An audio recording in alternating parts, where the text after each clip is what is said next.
Hey, what's going on, shrimp keepers? It is Shrimp Saturday. I want to talk to you today about how to breed cherry shrimp. Right now I'm chilling in the warehouse. I got my buddy Mark here. Mark, say hi. Hello. Oh my gosh. Hey, Mark's the guy that I did a video of his fish room a couple weeks ago, maybe about a month ago now. And he's really big into our club, helps me out a ton. And so I can't say thank you enough to him. So he's here just hanging out. He's buying some Ultim Angels. He's excited to get him breeding. But let me show you what I got going on. Again, today I want to talk about how to breed cherry shrimp. And so let me pause the video, and then I'm going to head back there and show you guys what I got going. Alright, so I'm back in the fish room. I just fed the cherries and the fire reds and stuff, so hopefully they'll start coming out. But I did want to say one thing. Thank you guys again so much for last Shrimp Saturday. You guys just went so far beyond any expectation I could have ever had with the shrimp special that I offered. So thank you guys. It helps me out a ton. Like, you have no idea. Like, it honestly makes me tear up. Like you guys are enabling me to do what I've been dreaming of for a long time. So, you know, there's no words that could describe that. So I appreciate it. I'm sorry. I'm getting all freaking emotional. Oh my gosh, I'm such a girl. Not any offense to the women watching. I love you guys too. My fiance is gonna kill me for that statement. If I could edit it out, I would, but I'm not redoing this video. But so thank you guys so much. I will do a special on cherry shrimp. That's what I'm talking about today, and I'm really excited to bring that to you. So I'm gonna offer that through my website, flipaquatics.com. I'll put a link down below. And again, I appreciate you all, love you all, and it is just awesome. So let's get into this video. I'm really excited, and let me turn this puppy around. All right, so right now you're looking at we'll just call them cherry shrimp for now, but there's a couple things I want to talk about today. I want to talk about the setup for just a standard cherry shrimp tank, the water chemistry, like what temperature, pH, feeding, how often, what type of food, grading, because there's many different grades of cherry shrimp. And then what's the difference between a cherry shrimp and a Bloody Mary shrimp? Because a lot of people do ask me that question, and oftentimes can get confusing very easily. And so let's just start off with the general setup for a cherry shrimp tank. The first thing that I can say about cherry shrimp is that they love inert substrates. So you're looking at pool filter sand. Any of your standard gravel is going to be great for the cherry shrimp.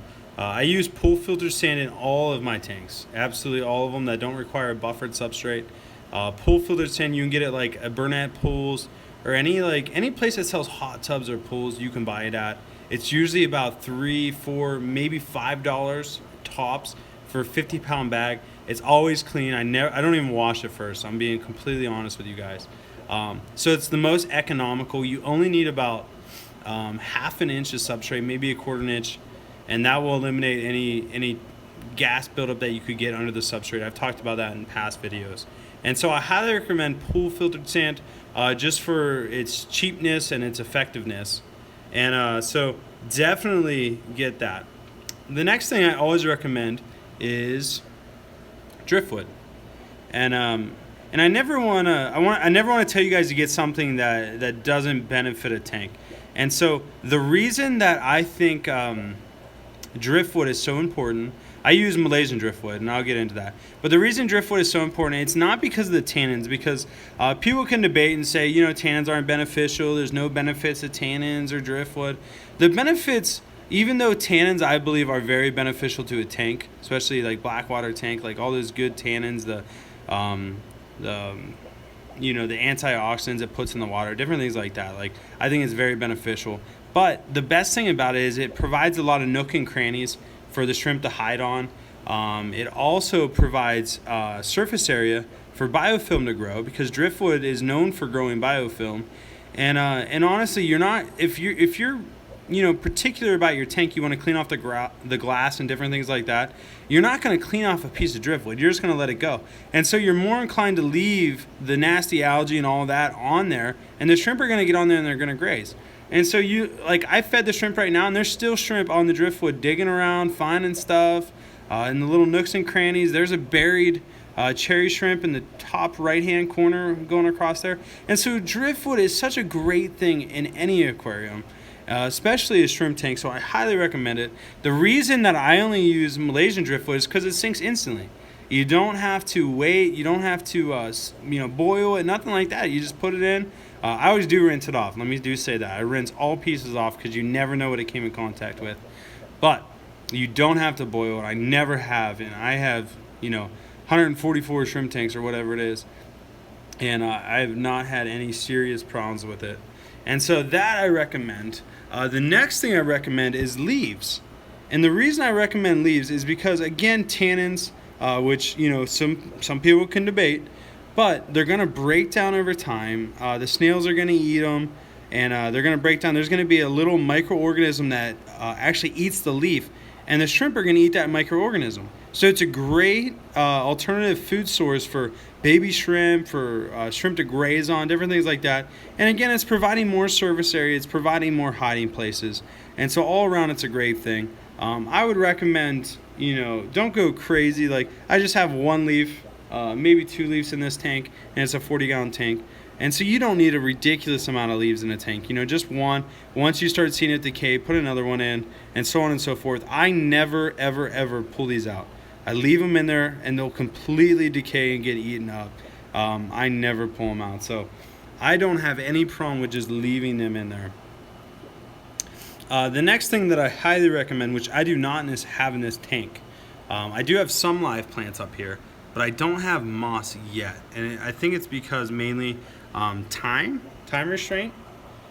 But let me try to get this thing focused. But moss is an absolute necessity in a shrimp tank. I mean, if you really want to get successful baby shrimp survival rates, different things like that, moss. And the reason why is it provides so many hiding places. Again, it provides surface area, little nooks and crannies. Food gets stuck in there, and the microorganisms are going to gather around that and eat it. And baby shrimp are going to get in there, and they're going to hide, feel secure. They're not going to be stressed out. And so it's just a great thing to have in a tank. It helps with the overall balance of a tank. And so, it's just awesome. I mean, I can't say enough about it. Moss is such a great thing. And so if you have a good enough light, if you have the ability, keep moss in your tank, and it's going to pay off big time. So that's just a general setup. Let me get into water. And this means like water changes, water chemistry, all that kind of stuff. Just a basic overview of water. I don't know if you guys measure this, but TDS is, I talked about this before, it's total dissolved solids. It's the measurement that I use the most because I use RO water, so I know I'm getting some good things in there.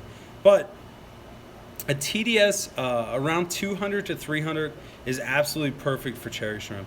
And I guess it does depend on where you're buying cherry shrimp from, but with my experience overall, 200 to 300 TDS represents a pretty safe aquarium for cherry shrimp. And as far as like actual chemistry of water goes, I prefer a general hardness, which is GH, of 7 to 8 for cherry shrimp. Even more, up to 10 is pretty good. I prefer a KH of around 3 to 4. And the reason why is KH stands for carbonate hardness, and it's what dictates the ability of your pH to fluctuate. And so the higher your KH is, the more steady your pH is going to be, which is going to reduce the amount of swings, which reduces the amount of stress in your aquarium. And so a higher KH is always good. I had a guy this week. I don't know if he wants me to say his full name, but his name's Terry. Real great guy. He's a great customer. Me and him were texting back and forth. He was having some problems. But one way that he did raise his KH, because he was having problems with pH, is baking soda.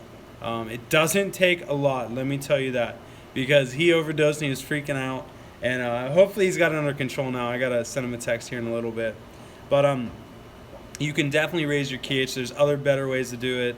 I know I use salty shrimp remineralizer with RO water, and I use the GH and KH plus, and it works really, really well. And so that's what I do. I'm not, you don't have to do that. Usually, 99% of the time, tap water, well water is going to be just fine. So it's all good. Temperature-wise, which I think this is important, because so many people think shrimp require a high temperature, which is just crazy. Like I've had people like, oh, I killed all my shrimp. Like I even kept the tank at 82 degrees. And I'm like, whoa, like what'd you do that for?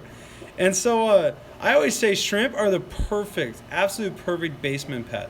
There's something you can put in your basement as long as you don't live in like California where it's ridiculously hot sometimes.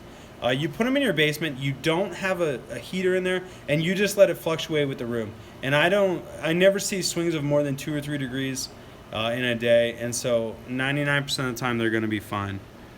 And sorry, I'm just trying to focus in better. So temperature, the ideal temperature for cherry shrimp, I would say is around 72 degrees. I keep all my tanks about 70 to 73, just depending on where they're at in the room, and I have really good success with it.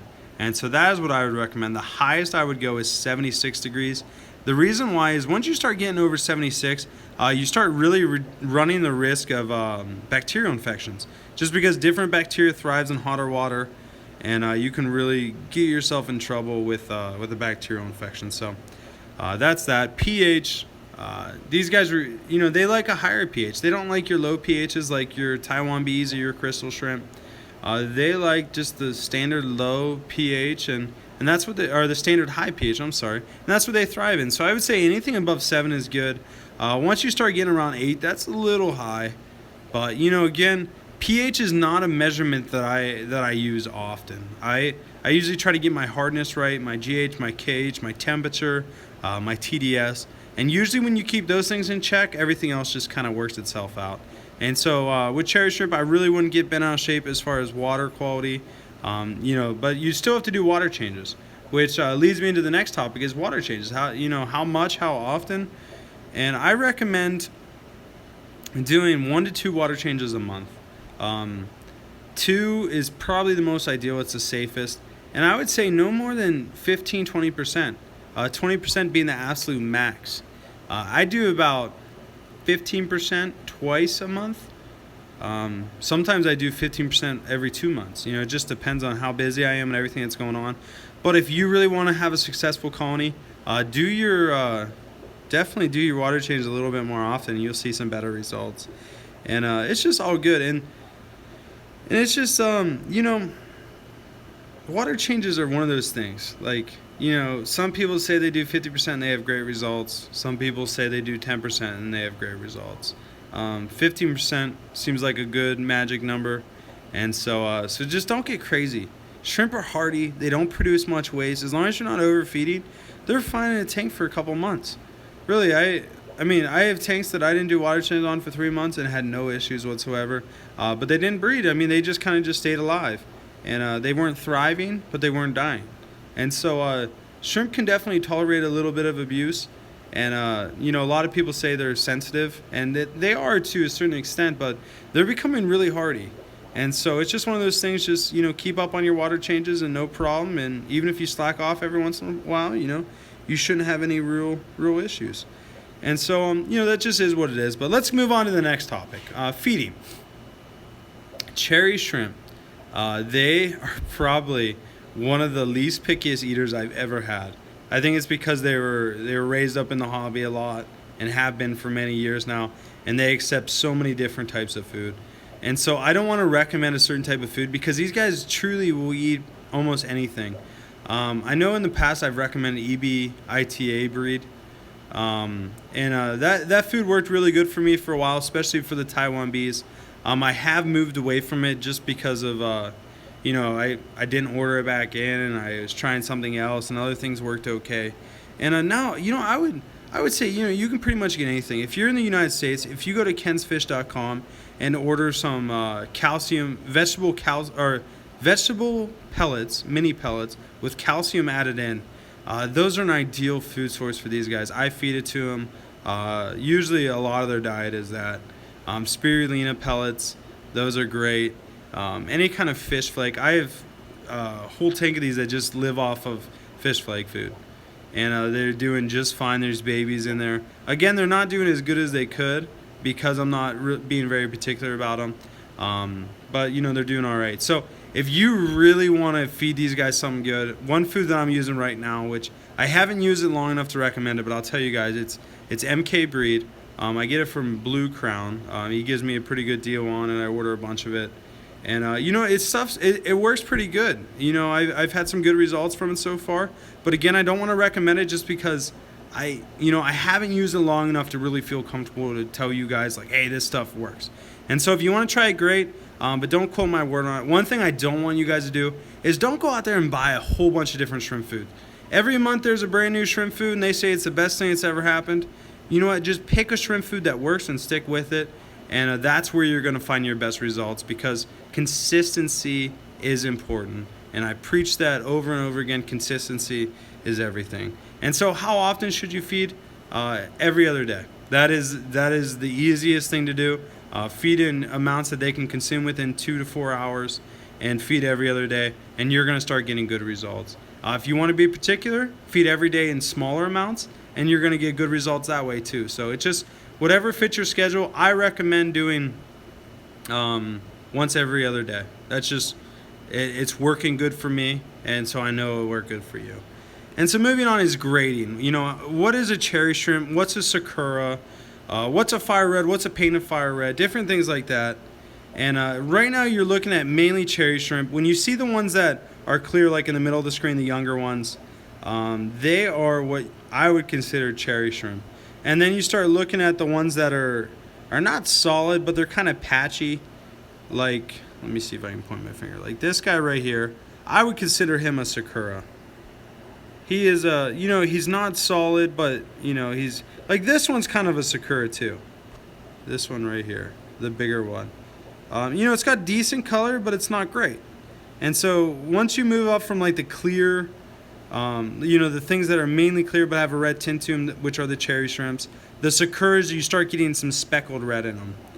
And then once you move up to fire red, like this one, I would consider a fire red. Let me point my finger just so we make sure we're clear. Just because it's pretty much a solid red body. And then I'll move on to the next tank, because I got tanks that have higher quality fire reds. And that's one thing I didn't talk about. Like if you look in here, like you start seeing some nicer ones. Once you get like the solid red color, like this one. Once you get that solid red color, that's a painted fire red.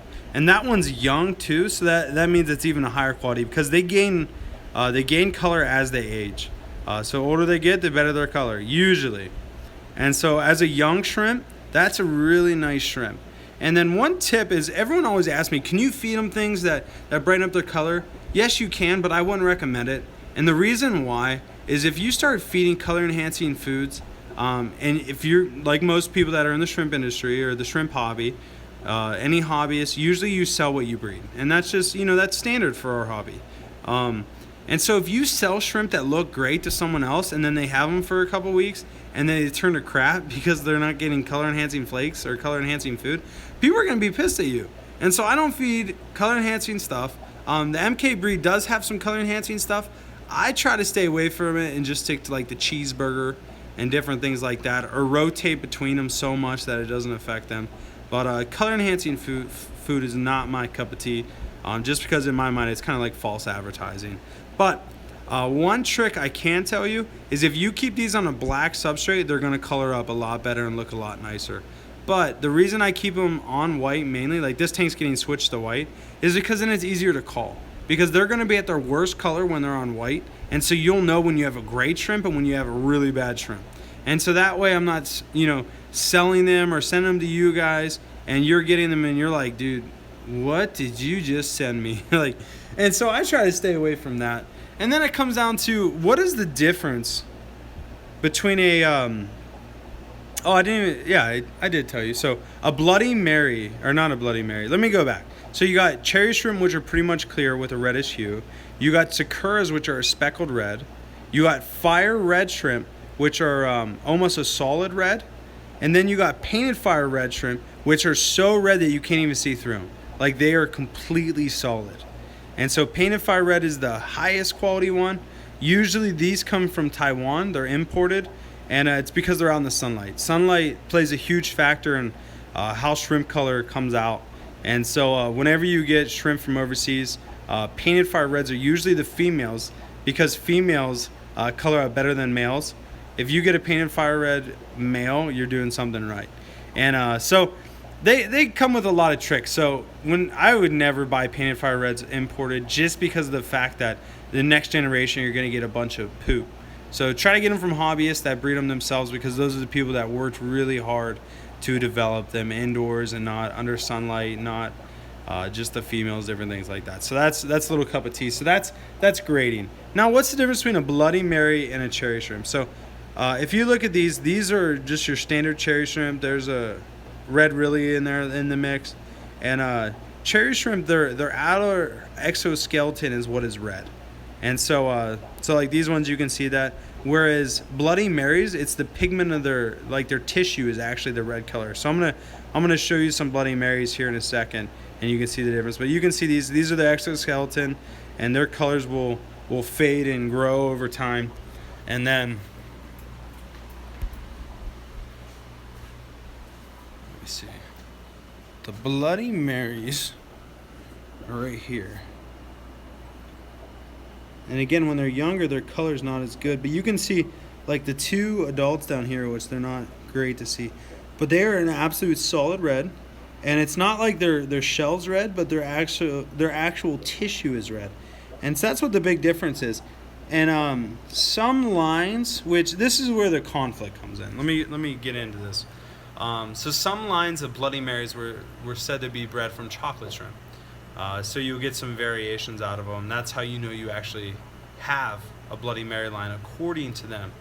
But every Bloody Mary line that I've ever got, I've never got a chocolate shrimp from, and occasionally they'll throw like a fire red or something like that. So it's weird. I haven't figured the mystery out. I'm still working on it, but I know that one huge difference is the tissue of a Bloody Mary is the red part, and usually they're completely red, whereas a cherry shrimp or a fire red or painted fire red, it's actually the exoskeleton that has the color. That's my belief. That's what I preach. And again, I could be completely wrong, but I've been in this hobby long enough, and I've had enough shrimp where I feel like my knowledge counts for something. And so I just try to share with you guys what I know. If you have a better method or a better understanding of it, please let me know, because I am always open to learning and growing my knowledge base when it comes to shrimp. So hopefully you guys enjoyed this Shrimp Saturday. Again, I'll be doing a special on the cherry shrimp. I'll put that link down below. And thank you guys again for the support. It means the world. So you guys make it a great week, and I'll talk to you on Wednesday or maybe even before. We'll see. You guys have a great one. Later.